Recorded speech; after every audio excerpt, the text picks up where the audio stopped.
kaze mu gihe c'impemburo. Bakunzi twama dusanga ijambo ry'Imana mu kiganiro igihe c'impemburo, ndabaramukije amahoro ya Kristo. Ijambo dusanga riri mu butumwa bwiza bwa Luka igice ca 13 umurongo wa 6 gushika ku murongo w'9. Luka igice ca 13 umurongo wa 6 gushika ku murongo w'9 handitswe ngo umutwe w'amajambo handitse ngo umusukoni w'ingumba. Kandi abacira uyu mugani ati habaye umuntu yari afise umusukoni watewe mu ruzabibu rwiwe, araza arondera kw'isukoni arazibura. Abwira umukozi w'uruzabibu ati raba, none ni imyaka 3 nza kurondera isukoni kuri uyu musukoni sinzibone, uwuce ugasarira iki aha hantu?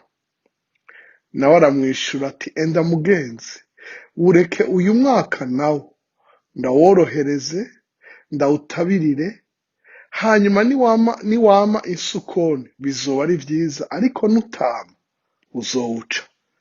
Mugenzi uriko uratwumviriza, yaba wewe canke abatwumviriza ari benshi, nakuzanira ijambo rivuga ngo twarabokurandurwa, twarabokugucibwa, ariko twarazigamwe.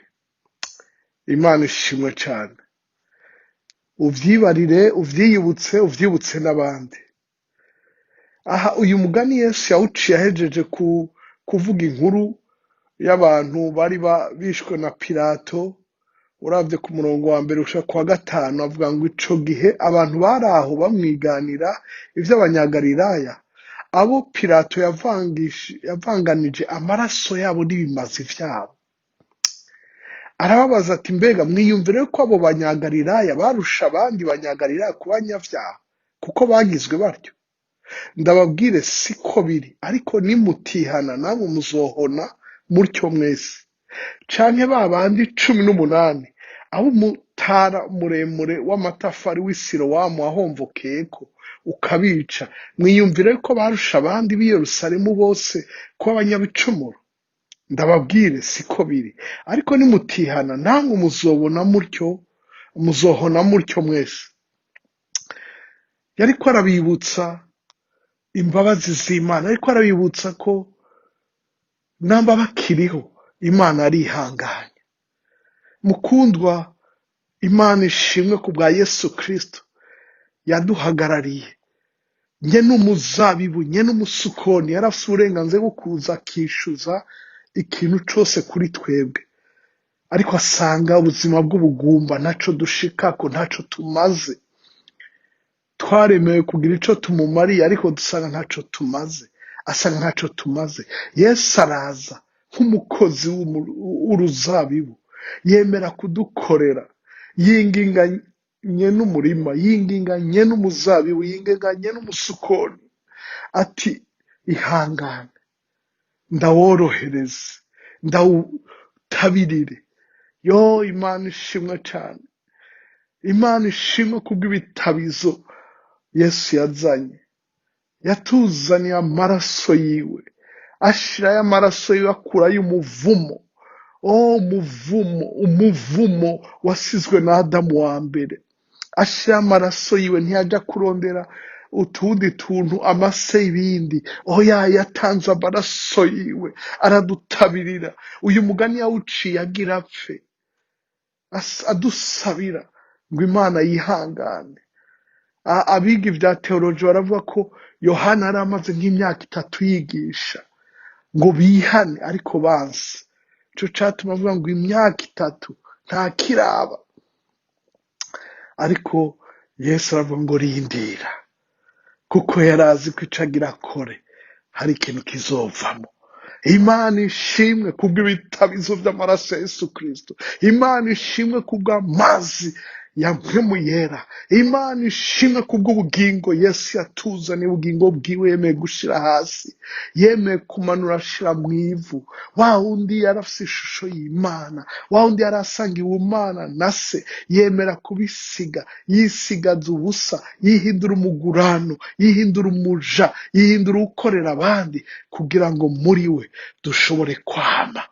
Uyu munsi umwakire, uyu munsi wihane, ibyo wagenderamo bitari byo ubabarirwe, maze imbabazi ziwe za zindi z'amahirwe bidashira ziyerekana ubuzima bwo kwama busubire buseruke, ubuzima bwa esheke butsindwe, ubuzima bwo kwizunguruka ko atacushika ko buhinduke, utera intambwe uva mu bwiza winjira mu bundi bwiza, wama ivyamwa ko yavuze ngo nk'uko data yantumye niko nanje ndabatumye, mugende mwame. Imana ihabwa icubahiro. Abari abo kuranduka twagira ubuntu bwo gusubira kwama, abari abo gupfa twagira ubuntu bwo gusubira kubaho. Imana ishimwe cyane. Yohana yari yavuze ngo incabiti ibikiwe ingegene z'ibiti. Hari incabiti turindiriye, ariko Yesu araza aja ku musaraba, abambwa ku giti hagati y'abambuzi, turakira. Uyu munsi umutakambire ibitabizo by'amaraso yiwe bisubire bikore. Ubuntu bw'Imana bududubize, ugire ubuzima butunganye, ugire ubuzima ugira ico mariye abandi, ugira ico wimariye, ugira ico mariye umuryango wawe, ugira ico mariye igihugu, Afurika n'isi yose, kuko Yesu yapfuye, Yesu yazutse, kandi Yesu agira agaruke. Imana iguhezagire wemeye kudutega yombi. Reka dusengere hamwe, usubire muri iri jambo uti: Yesu mwiza, wapfuye ku bwanje, watanze ubugingo bwawe ku bwanje, ndasabye ikigongwe umparire. Ndase kubaho ubugingo ataco bumaze, ubugingo bw'akaborerwe gusa, bw'ubusambanyi gusa, ubugingo bwo kwikunda, ubugingo bwo gusesagura, ubugingo bwo gukora ibintu ntarinze kubaza umuremyi wanje, ntiyumvire ku bandi. Ndasabye ikigongwe umbabarire, kaze umutima wanje, amaraso yambere ibitabizo bishasha, ngira ubuzima butotahaye, busesekaye, bwama, noye kugasarira ubusa, noye kubaho abandi babona asa n'ugasaye ariko ataco maze mu nyonga z'Imana. Urakoze kumvise gusenga kwanje, urakoze kumbabariye, ndakira imbabazi zawe. Urakoze Yesu. Mukundu woheje gusengana nanje, reka ndagusengere. Uhoraho, ndagushimiye imbabazi zawe zabonetse Golgota. Haleluya, zabonetse rimwe Golgota, igihe Yesu yadupfira. Ndabigushimiye Data, ndagushima Yesu ko wemeye kuza, ndagushimiye ko waduhaye mpwemu yera, mwana kutuvomerera tugira ubuzima bwuzuye, ubuzima busesekaye. Urakoze Mana ko esheka atari umugabane wacu, gutsindwa atari wo mugabane wacu, kugumbaha atari wo mugabane wacu, ariko umusesekara, kwaguka, kwama ivyamwa vyiza, ivyamwa vy'urukundo, vy'umunezero, vy'amahoro, vyo kwihangana, vyo kwirinda, vy'ubugwaneza, Mana urakoze. Tugwaye ishimwe n'icubahiro kubw'ijambo ryawe. Ubandanye kwiyerekana mu bugingo bwacu twese, ubandanye guhezagira bose batwumvirije n'abazotwumva mu myaka iri imbere, aho ubutumwa buzoshika hose. Tubisenze mu izina rya Yesu Kristo, umwami n'umukiza wacu. Amen.